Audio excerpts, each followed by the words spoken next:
this campus is beautiful.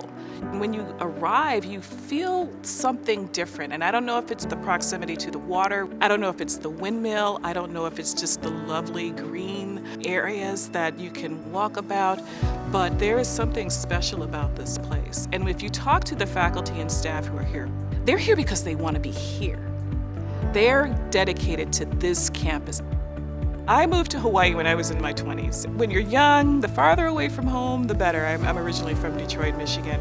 I had a wonderful life and career there. As you get older, the distance from your family becomes that much more, I won't say limiting, but you realize you're missing a lot. When the pandemic hit and then you're just feeling so isolated, away from family, away from friends, you're missing real milestones in your loved ones' lives, it was just something that it didn't make sense for us anymore. I knew it was time for me to have a different experience. And Stony Brook at the time was just on this incredible journey at a time when most institutions were really circling the wagons and just trying to make sure that, life and safety and core functions were able to move forward. Stony Brook came out of this pandemic with the New York Climate Exchange, New York's flagship institution. It was just kind of one thing after another. I'm just excited about the future and the work that I have ahead of me.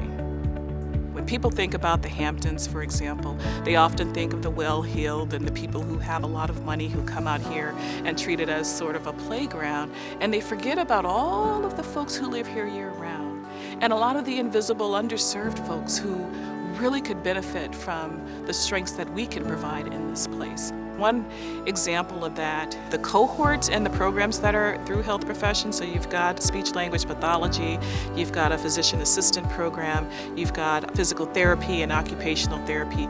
The programs are in high demand, and these are degrees that lead to well-paying careers. I think when the hospital moves and as additional clinical sites are stood up, like the East Hampton Emergency Department, there will be a need for more physician assistants, for example. To what extent can we recruit those students from the East End who are committed to remaining in the East End? On my tour of the facilities at the campus, when I finally made it in here, I said, this is such a gorgeous spot. What's happening here? And the answer was nothing. And that it broke my heart. I mean, if you know anything about me, you know that I'm also an actor, and my first love was theater.